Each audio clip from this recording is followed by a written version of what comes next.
네, 지금부터는 투자해놓은 시간 통해서 이슈별로 종목별로 남은 오후장 투자 전략 한번 세워보겠습니다.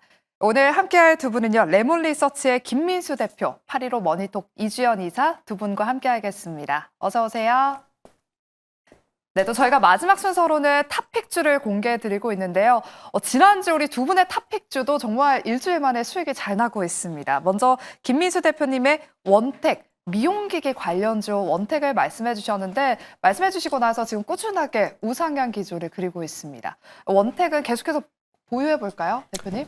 네, 원택이 아니라 100택이 돼야 될 것 같은데, 예, 일단 지금 단기적으로는 약간 저항입니다. 저항권대에 들어와 있는데, 여전히 지금 외국인들 관광객들이 들어와서 특히 이제 내수 쪽에 강점이 있는 그런 쪽에 어떤 미용기기 쪽에 대한 종목들을 찾는다 그러면 먼저 들어와야 될 종목이기 때문에 다시 눌림목이 들어오게 되면 접근한다라는 관점 쪽에서 여전히 추세는 맞춰간다라는 관점으로 봐야 될 것 같고요. 비중을 살짝 줄였다가 다시 좀 지지권에서 들어가자라는 쪽으로 바라보셨으면 좋겠습니다. 네, 이렇게 원택 리뷰 들어봤고 우리 이주연 이사님이 지난주에 한국카본을 이제 관세 협상의 카드로 이제 LNG에 주목해 봐야 된다라고 말씀해 주셨어요. 한국카본이 일주일 만에 10% 넘는 수익이 났는데 한국카본은 지금 좀 수익을 실현할까요? 아니면 좀 보유해 볼까요? 아직까지 추세를 너무 잘 지키고 있는 상황이기 때문에 굳이 뭐 매도를 할 필요는 없을 것 같고요. 다만 지금 5일선을 계속 따라가고 있어서 5일선 이탈이 나온다라고 하면은 그때는 좀 비중 축소하시면서 좀 대응을 하시는 게 좋지 않을까 좀 그렇게 보고 있습니다. 네, 한국카본이 지금 5일선 이 추세를 잘 지키고 있는 만큼 조금 더 보유해보자, 수익을 극대화하자라고 말씀해 주셨습니다. 오늘도 두 분의 후속주 탑픽주 한번 기대해 보도록 하겠고요. 마지막 순서로 한번 공개해 보겠습니다. 그럼 저희가 섹터별로 이제 투자 전략 하나하나씩 짚어보도록 하겠습니다. 먼저 자동차 섹터부터 이야기 나눠보겠습니다. 가만 트럼프 대통령이 자동차 부품에 대한 관세를 일부 좀 면제해 주려는 그런 발언을 시사하면서 오늘 자동차 섹터가 크게 주목받고 있습니다. 자동차 기업들이 생산시설을 미국으로 이전하기까지는 시간이 좀 걸린다면서 그때까지 일부 자동차 회사들을 도와주겠다, 그런 조치를 검토 중이다라고 밝혔는데요. 김민수 대표님. 네. 그동안 트럼프 관세에 제일 피해를 많이 본 게 자동차 섹터였잖아요. 특히나 현대차 그룹 약간 뒤통수를 좀 맞은 감이 없지 않아 있었는데 이제는 좀 바닥에서 탈피할 수 있을까요? 신저가 영역 벗어나나요?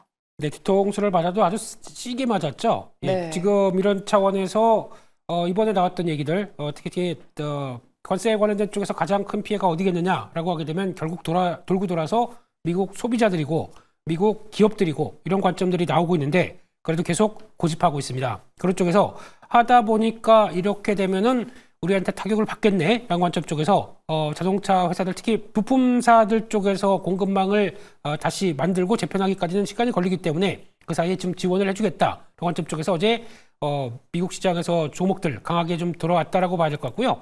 그런 관점이라고 보게 되면은 일단 미국은 이제 미국 얘기긴 한데 국내 현대 기아차 같은 경우는 일단 이제 미국에 이제 투자를 하기 시작하면서 미국 쪽에서 성과를 낸다라고 지난 백악관 가서 어떤 정의선 회장께서 얘기를 하셨는데 이것과 같이 연결시키기 시작하게 되면 일단 현대차까지도 지원 범위 안에 들어올 수 있지 않겠느냐라는 쪽에 대한 기대감들이 같이 반영이 되다 보니까 영향을 끼친다고 봐야 될 것 같고요.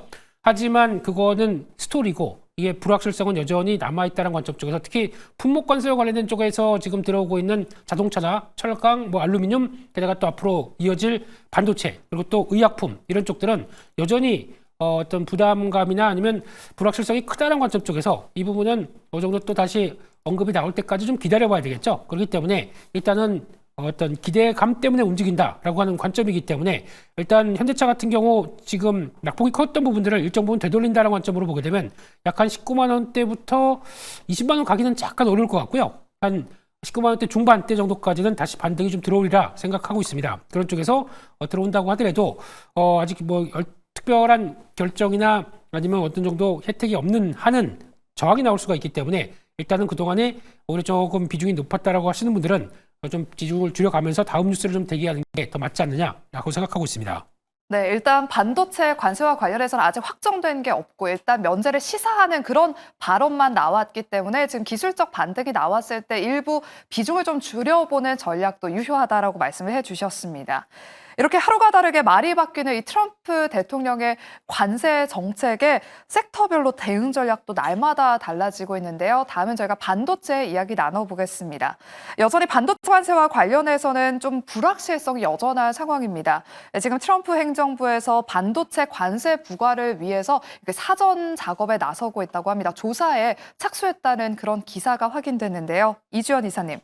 그래도 오늘 삼성전자 한 상승하면서 잘 지켜주고 있어요. 삼성전자 1%, SK하이닉스 강보합권에서 움직이고 있는데 반도체는 관세 정책이 좀 뚜렷하게 나올 때까지 관망하는 자세가 필요할까요? 어제는 저희가 좀 기다려보자라는 이야기를 들었거든요. 네, 일단은 뭐 앞서서도 말씀을 해주셨습니다만 일단 뭐 아직까지 불확실성이 다 제거가 된 거는 아니기 때문에 여전히 뭐 공격적으로 매수를 하기에는 조금 시간은 필요하다 이렇게 좀 생각을 하고 있습니다. 지금 뭐 트럼프 대통령 쪽에서 얘기를 한 것도 이제 반도체랑 뭐 의약품 관련해서 이제 조사를 들어간다고 하니까 시간은 조금 더 걸릴 걸로 일단 좀 예상을 하고 있습니다. 그렇기 때문에 너무 단기간 안에 좀 승부를 보겠다 이런 형식의 어떤 접근은 조금 쉽지는 않을 것 같고요. 다만 만약에 일단 관세 관련해서 어떤 좀 변동성이 발생을 한다던가 그리고 뭐 추가적인 어떤 불확실성 때문에 뭐 주가가 밀린다거나 그러면 반도체 같은 경우에는 충분히 좀 기회가 될 수 있을 거라고 보고 있고요. 일단 그 이유는 관세 관련된 리스크도 시장에서는 어느 정도 내성을 좀 만들어가고 있습니다. 그래서 이제 어느 정도 정점을 좀 통과한 그런 구간이기 때문에 추가적인 관세 때문에 이제 이전의 저점을 또 이탈해서 추가적인 하락이 나올 가능성은 좀 많이 제한적이라고 생각을 하고 있고요. 그리고 여전히 이제 잠깐 좀 잊은 상황이긴 한데 뭐 디램이라던가 낸드 가격의 상승세도 여전히 회복세도 진행 중입니다. 그래서 큰 틀에서 봤을 때 길게 봤을 때는 여전히 좀 긍정적으로 보고 있는 그런 상황이기 때문에 만약에 조정이 나온다라고 하면은 좀 기대감을 가져볼 수 있을 것 같고요. 그리고 추가적으로 만약에 그 이제 빅테크 기업들이 다음 주부터 실적 발표가 진행이 되는데 이제 그때부터 이제 본격적으로 좀 기대감이 다시 유입이 된다거나 뭐 그동안에 유입이 됐었던 노이즈가 좀 해소가 된다거나 그러면은 다시 한번 좀 기대를 가져볼 수 있기 때문에 일단은 그 긍정적으로 보시면서 지금은 좀 기회를 줄 때 담아 나가는 게 좀 좋지 않을까 그렇게 보고 있습니다.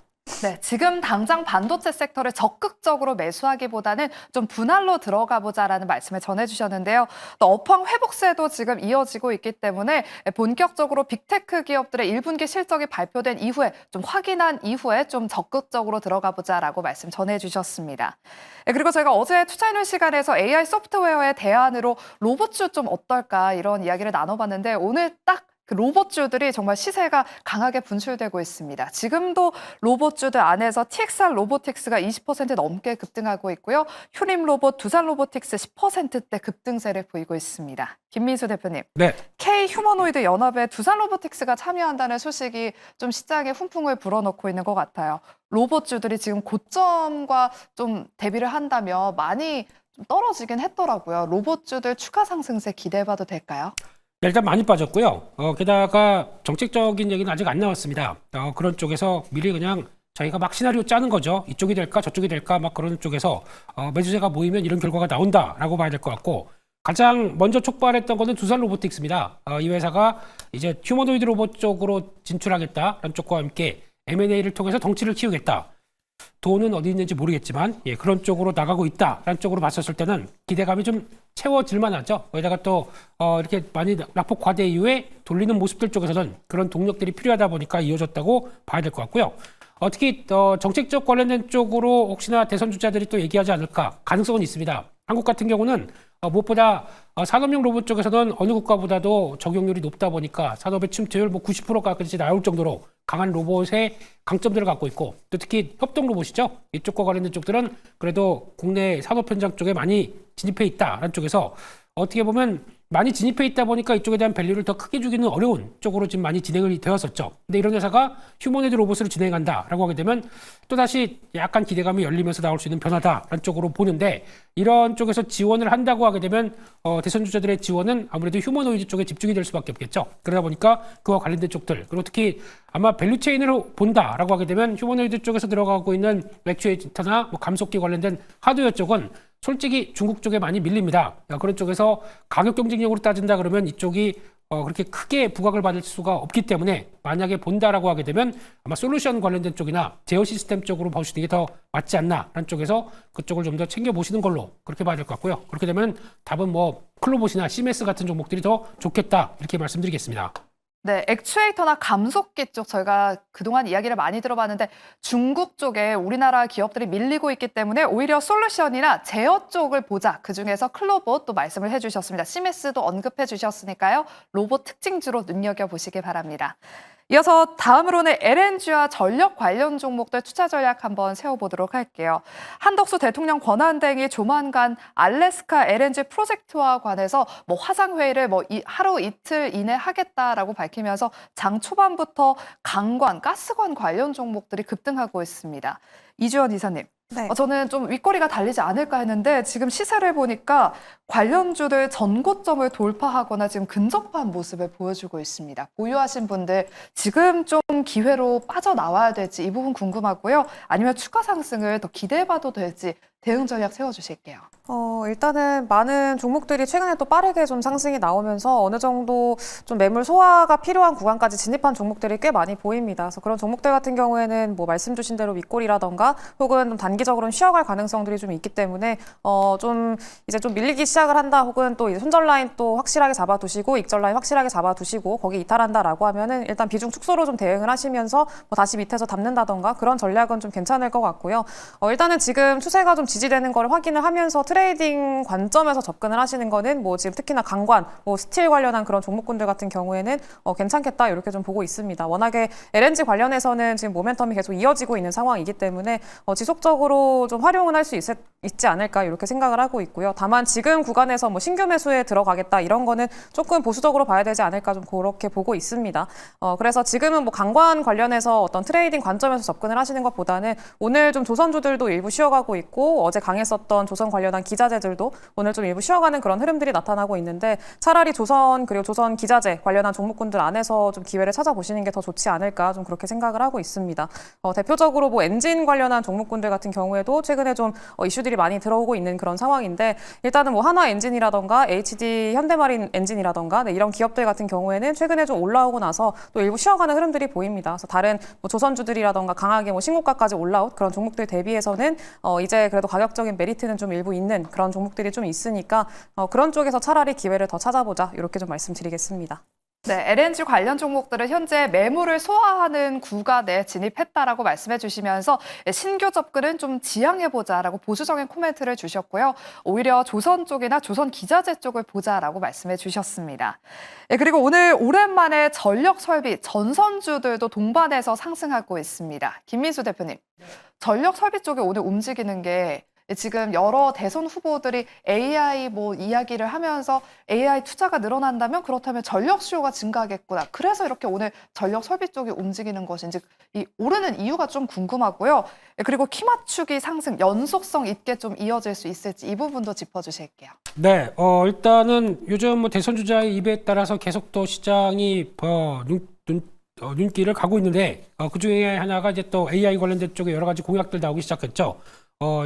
야당 전 대표는 100억 정도 투자하겠다. 그리고 또 과거 여당 전 대표는 또 200억 달러, 200조 정도 투자하겠다. 이런 식으로 나오다 보니까 이제 또 이런 여러 가지 지원들이 계속 나오기 시작하면서 부각을 받는 섹터들이 하나씩 둘씩 나오기 시작합니다. 그 중에 하나가 이제 또 하나 AI가 그렇게 투자가 되기 시작하고 데이터 센터 커지고 하게 되면 당연히 전력 쪽도 커지겠구나 라는 쪽에 대해서 오랜만에 움직이는 섹터라고 봐야 될 것 같고요. 게다가 또 중요한 거는 미국 쪽에서도 변화가 나오기 시작하죠. 엔비디아도 우리 미국으로 가겠다, 미국에서 생산하겠다라고 하는 하드웨어 쪽을 생산하는 관점 쪽에서 5천억 달러 투자해서 AI 서버 쪽들의 공장과 또 협력사와 함께 공급망을 만들겠다라고 하다 보니까 또 트럼프 대통령 신이 나서 또 올리더라고요. 그런 쪽에서 나오게 되면 이런 변화들도 다 같이 진행이 됐었을 때 이어지는 추가적인 전력기기에 대해서는 수요는 늘어나겠구나라는 쪽들인데 저희가 전력기기 쪽들은 업황이나 그리고 나오는 변화 그리고 또 인프라와 관련된 여러 가지 흐름을 봤을 때는 계속 수요가 높은 쪽입니다. 하지만 주가가 안 갑니다. 그런 쪽에서 많이 좀 위축됐던 흐름들이고요. 그런 차원에서 역시나 관세 쪽들도 많이 좀 벗어났는데 그럼에도 불구하고 주가는 아직까지 실적과 관련된 부분들 또 원자재 올라갔던 부분들을 얼마큼 잘 전 가격에 녹여낼 수 있겠느냐 여러 가지 흐름들이 나오고 있기 때문에 실적 흐름들을 봐야 될 것 같고요. 그럼에도 불구하고 여전히 업황은 크게 바뀌지 않는다라고 하게 되면 어중간한 때 들어가는 것보다 좀 보고 있다가 낙폭이 커졌을 때 계속 들어가야 될 손꼽히는 섹터다라고 보시고 어느 정도 또 저항대 들어온다 그러면 약간 좀 줄여가면서 일단 시세를 이용하는 전략 쪽에 무게를 두도록 하겠습니다. 네, 오늘 전력 설비주들이 대선 주자들의 AR 부양책 영향에 지금 오르고 있는데요. 트레이딩 관점에서 낙폭이 좀 커졌을 때 좀 담는 전략, 그리고 좀 올랐을 때 파는 그런 트레이딩 전략을 말씀해 주셨습니다. 그리고 이어서 오늘 원전주 시세도 좀 눈에 띕니다. 현재 두산 에너빌리티가 한 3%대 상승세를 보이고 있습니다. 어제 한국전력이 주도하는 팀 코리아가 베트남 원전을 수주할 수도 있다라는 기대감이 커지면서 오늘 원전주로도 시세가 모아지고 있는데요. 9년 만에 이 베트남 원전 사업이 재추진되고 있는 거라고 합니다. 이주연 이사님. 네. 요즘 정책이랑 맞물리면 다 가는 것 같아요. 또 보니까 민주당에서도 지금 SMR 기술을 적극 지원하는 방향을 검토하고 있는 것으로 전해지면서 원전주도 지금 정책이랑 좀 묶여서 움직이고 있는 것 같거든요. 원전주 지금 접근해 본다면 어떤 종목을 봐야 되는지, 그리고 원전주들 좀 정책이랑 연관돼서 단기적으로만 오르는 것인지 이 부분도 짚어주시죠. 일단은 원전주들 같은 경우에는 그동안에 또 워낙에 많이 빠졌기 때문에 그런 과대낙폭을 되돌리는 흐름에서 좀 일부 반등들 나오고 있는 상황이라고 좀 보시면 좋을 것 같고요. 말씀 주신 대로 정책이라던가 그리고 일단 뭐 데이터 센터 투자라던가 이런 좀 외부적인 긍정적인 이슈들이 많다 보니까 좀 조금 더 이제 탄력적으로 반등이 나오고 있다 이렇게 보시면 좋을 것 같습니다. 다만 베트남 같은 경우에는 어제 그 관련된 뉴스가 나온 걸로 알고 있는데 이제 베트남이 국가 전력 개발 그 계획 개정안을 이제 총리한테 제출을 했다고 합니다. 그래서 총리가 승인을 하게 되면은 다시 이제 원전 그 산업이 좀 재개가 되는 건데 이게 승인이 언제 날지는 잘 모르겠습니다. 이르면은 일단 올해 상반기 안에 5월에서 한 6월 정도에 날 걸로 일단 예상을 하고 있는데 또 조금 더 지연이 될 수도 있고요. 그래서 일단은 그게 승인이 떨어져야지만 이제 원전의 시계가 다시 돌아가는 거기 때문에 그 이후에 아마 좀 기대감이 더 들어올 수 있지 않을까라고 좀 생각을 하고 있어서 이거는 단기적인 모멘텀으로만 조금 보시면 좋을 것 같고요. 다만 원전 같은 경우에는 지금 장기적인 방향성 자체는 너무나 명확한 그런 산업이기 때문에 일단 길게 봤을 때는 충분히 좀 기대감을 가져봐도 좋지 않을까 좀 그렇게 생각을 하고 있습니다. 특히나 좀 가장 큰 리스크로 꼽혔던 것 중에 하나가 최근에 특히 좀 조정을 많이 받았었던 원인 중에 하나가 이제 그 정책적인 이슈였었죠. 그래서 만약에 정권이 바뀌게 되면은 좀 정책적으로 봤을 때 좀 훼손이 있지 않을까에 대한 우려감 때문에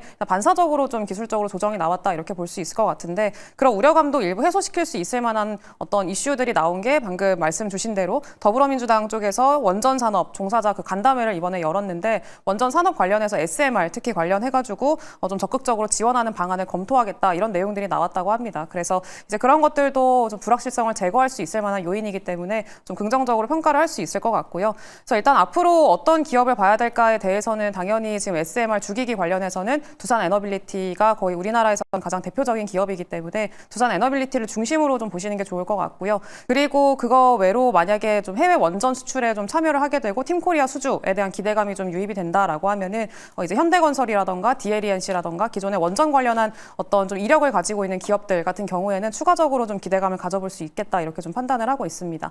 특히나 뭐 현대건설 같은 경우에는 작년에 좀 수익성이 많이 안 좋은 그런 산업들을 많이 이렇게 떨어냈잖아요. 그래서 빅베스를 통해서 그때 이제 어느 정도 많이 털어낸 그런 과정들이 있었기 때문에 지금 보면은 최근에 연쇄적으로 좀 그 기관들이 굉장히 많이 담고 있습니다. 그리고 바닥권에서 턴어라운드가 좀 진행이 되고 있고 해외 원전에 대한 기대감도 여전히 있고 그리고 건설 관련해서도 업황 개선 기대감이 지금 현재 들어오고 있는 상황이기 때문에 현대건설도 마찬가지로 원전 관련해서 그리고 모멘텀이 좀 다각화돼 있다라는 측면에서 좀 관심 있게 보시면 좋지 않을까 그렇게 보고 있습니다.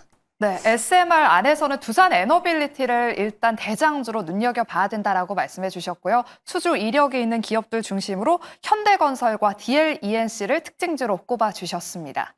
그럼 세 번째로는 저희가 제약 바이오 섹터 이야기해 보겠습니다. 어제 제약 바이오 섹터가 상승하면서 코스닥 지수 상승을 견인했는데 오늘은 일부 쉬어가면서 코스닥 지수 강보합권에 머물러 있습니다. 최근 미국과 중국의 갈등이 심화하면서 트럼프 행정부가 생물보안법을 재추진할 전망입니다. 김민수 대표님. 네. 지난해 12월에 상원 통과를 하지 못했어요. 그때 통과할 줄 알았는데 통과하지 못해서 국내 CDMO 기업들이 좀 영향을 받았습니다. 이번에는 국내 CDMO 기업들 다시금 눈여겨봐야 할 때일까요? 네, 그때 중국이 상당히 로비를 강하게 했다고 얘기를 하고 있고요. 근데 지금 분위기 쪽에서는 또 미국과 중국이 으르렁거리고 있는 사이 쪽에서 또 추가적으로 법안이 올라오게 되면 이번에는 통과될 가능성이 높다라는 쪽으로 바라보고 있는데 또 모르겠습니다.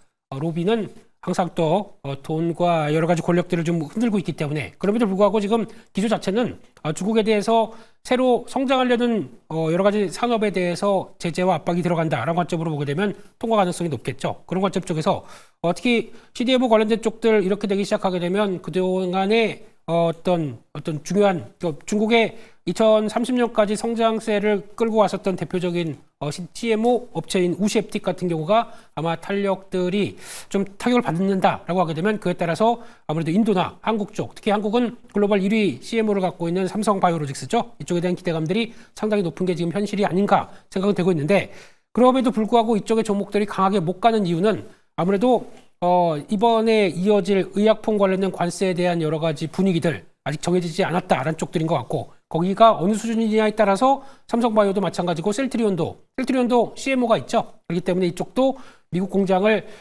짓느냐 마느냐에 따른 여러 가지 변화를 좀 챙겨볼 것 같습니다. 그렇기 때문에 아직 불확실성이 있기 때문에 주가가 좀 생각보다 실적의 전망들도 나쁘지 않은데 좀 정체돼 있다라고 봐야 될 것 같고요. 그중에서 그래도 챙겨본다라고 하게 되면 개인적으로는 바이넥스가 가장 좋지 않을까 생각하고 있는데 바이넥스 같은 경우는 일단 어느 정도 좀 인증시설 다 받았고 이제 FDA 실사 남은 분위기 쪽에서 올해 1분기 턴어라운드까지 되기 시작한다. 그러면 주가에 대한 탄력들이 조금 더 기대가 된다라는 관점 쪽에서 만약에 이 중에서 본다라고 하게 되면 바이넥스가 제일 좋겠다. 그렇게 말씀드리겠습니다. 네, 바이넥스를 또 특징주로 꼽아주셨습니다. 어느 정도 불확실성이 해소된다면 제약바이오 섹터 추가 상승 한번 기대해 보도록 하겠고요. 또 이렇게 오늘 제약바이오 섹터가 좀 투심이 악화된 데는 어제 브리지바이오 테라퓨틱스의 특발성 폐섬유증 임상 이상 실패 소식이 또 한몫을 했습니다. 현재도 하한가로 직행하면서 하한가에 거래가 되고 있는데요. 이주연 이사님. 그래도 제약 바이오 기업들 개별적으로 좀 봐야 한다 이런 말들이 많잖아요. 브리지바이오 테라퓨틱스 같은 경우에는 이렇게 하한가로 직행했지만 좋은 종목들을 또 이렇게 쉬어갈 때 발굴하는 전략도 좀 유효해 보입니다. 좀 어떤 종목들을 봐야 되는지 콕콕 집어주세요. 일단은 지금 좀 바이오주들 중심으로 봤을 때는 이번 달 말에 25일부터 미국 암학회가 좀 진행이 됩니다. 그러면서 거기 좀 참여하는 기업들 같은 경우에는 여전히 좀 기대감이 유효하다라고 볼 수 있을 것 같고요. 일단은 뭐 기본적으로 알테오젠이 가장 대장 기업이기 때문에 알테오젠을 중심으로 그 외적으로 뭐 기대감이 있는 종목들 같은 경우에는 뭐 리가켄 바이오라던가 유한양행 이런 종목들도 있으니까 관심 있게 보시면 좋을 것 같고요. 리가켄 바이오 같은 경우에는 브릿지 바이오 테라피틱스가 오늘 좀 하한가에 직행을 하면서 같이 영향을 좀 많이 받았습니다. 일단 이번에 임상 이상 실패한 그 이제 물질이 리가켄 바이오가 이제 리가켄 바이오의 물질이었었기 때문에 같이 좀 타격을 받았다라고 보시면 좋을 것 같은데 다만 브릿지 같은 경우에는 하한가에서 계속 좀 막혀 있는 그런 반면에 리가켄 바이오는 장 초반에 좀 급락하고 나서 다시 양봉으로 전환을 했고 보합권까지 끌어올렸습니다. 그래서 이제 어느 정도 기대감이 여전히 좀 유지가 되고 있다라는 거는 좀 긍정적으로 볼 수 있을 것 같고요. 그리고 ABL 바이오가 그동안에 사실 신고가 영역까지 좀 진입을 했고 좀 계속해서 좀 최근에는 주가상으로는 대장주의 역할을 좀 보여주고 있기 때문에 이쪽은 좀 계속해서 관심 있게 보시는 게 좋지 않을까 좀 그렇게 보고 있습니다. 그리고 지금 최근에 보면은 거의 순환매라고 보시면 될 것 같습니다. 뭐 대부분 뭐 그 기관이라던가 외국인들 수급이 좀 제한적인 상태에서 개인들 수급으로만 좀 움직이는 시장이다 보니까 수급적으로 봤을 때는 조금 연속성을 가져오기가 쉽지가 않고요. 그래서 이제 뭐 항암이라던가 비만 치료제 관련한 종목군들 그리고 거기에 이어서 미용기기 관련한 종목군들까지 계속 순환매가 돌고 있으니까 이제 순환매 관점에서 좀 눌림이 나오는 종목군들을 공략을 해보시면 좋은 결과 있지 않을까 그렇게 보고 있습니다. 네, 항암 치료제, ASCR, 비만 치료제, 마지막으로 미용기기까지 이 순환매를 좀 잘 이용해 보시면 좋을 것 같습니다. 마지막으로 이제 두 분의 탑픽주를 한번 공개해 보도록 할게요. 먼저 김미수 대표님. 네. 지난주 원택에 이어서 오늘은 어떤 탑픽주를 좀 준비해 오셨을까요? 네, 하고 싶은 섹터는 따로 있는데 없어가지고요. 그냥 네. 골랐습니다. 예, 그런 쪽에서 로봇 얘기가 많다 보니까 아직 뭐 정책 테마 관련된 쪽들 얘기가 안 나왔기 때문에 그와 관련돼서 나오게 되면 로봇 쪽의 한 종목 로보티즈를 말씀드리겠는데요. 로보티즈 같은 경우는 회사는 잘 몰라도 이 다이내믹셀은 전 세계에서 많이 알려져 있다고 합니다. 그게 액추에이터죠. 그쪽과 관련된 강점이 있는 모습들이고 게다가 또 이번에 주가가 좀 부진했던 이유는 물적 분할을 했죠. 자율주행 부분을 물적 분할해서 따로 또 추가 상장하는 게 아니냐 이런 쪽으로 나오고 있는데 아직 그와 관련된 얘기가 전혀 없는 상황 쪽에서는 일단은 그에 비해서는 주가가 좀 많이 소외됐다라는 관점 쪽에서 주가 탄력들을 생각한다고 하게 되면 지난번 고점대 부근 한 4만 1,000원대 부근까지는 들어갈 수 있겠다라고 바라보고 있고요. 손절가는 3만 원대로 말씀드리겠습니다. 네, 우리 김민수 대표님의 탑픽주는 로보티즈였습니다. 목표가 41,000원, 손절가 3만 원. 눈여겨보시고요. 이어서 우리 이주연 이사님의 탑픽주도 바로 공개해 볼게요. 한국화본의 후속주 어떤 섹터 어떤 종목일까요? 오늘 의료 AI 관련한 종목을 가지고 왔고요. 일단은 뭐 앞서서도 순환매다라고 말씀을 드렸는데 그런 네. 관점에서 좀 기대할 수 있을 만한 업종이기도 하고 그 안에서 지금 신테카바이오라는 기업을 좀 말씀드리려고 합니다. 신테카바이오 같은 경우는 AI 의료 관련해서는 사실 가장 대표적인 기업이기도 하고 가장 탄력적으로 움직임이 나오는 기업 중에 하나입니다. 최근에도 지금 바닥권에 좀 올라와서 이제 전고점 돌파를 좀 목전에 두고 있는 상황인데 일단은 좀 조정 시에 조금씩 접근을 해보시면 좋을 것 같고요. 대표적인 AI 플랫폼 관련한 업체입니다. 신약 개발 업체이기도 하고 네, 그래서 관련해서 계속 좀 부각받을 수 있을 만한 종목이니까 조정 시에 접근해 보시는 거 좀 긍정적으로 보고 있고요. 일단 올해 같은 경우에는 이제 어느 정도 그 플랫폼이 상업화가 진행이 되면서 이제 적자를 축소하는 그런 구간이 올해고 내년부터는 본격적으로 영업이익단에서는 흑자 전환까지 좀 기대를 하고 있는 그런 상황입니다. 자, 이런 것들이 좀 확인이 되면은 추가적인 어떤 탄력을 또 보여줄 수 있으니까 그런 관점에서 좀 보시면 좋을 것 같습니다. 일단 신테카 바이오는 이제 지금 구간에서 접근 뭐 추가적으로 하시면 좋을 것 같고요. 일단 목표가는 뭐 10,000원 그리고 손절가는 뭐 7,000원 일단 잡아드리도록 하겠습니다. 네. 의료 AI 안에서 신테카 바이오 목표가 10,000원으로 제시해 주셨습니다. 이렇게 저희가 준비한 순서는 여기까지고요. 저희는 내일 오후 12시 이 시간에 찾아오겠습니다. 오늘도 함께해 주신 여러분 고맙습니다.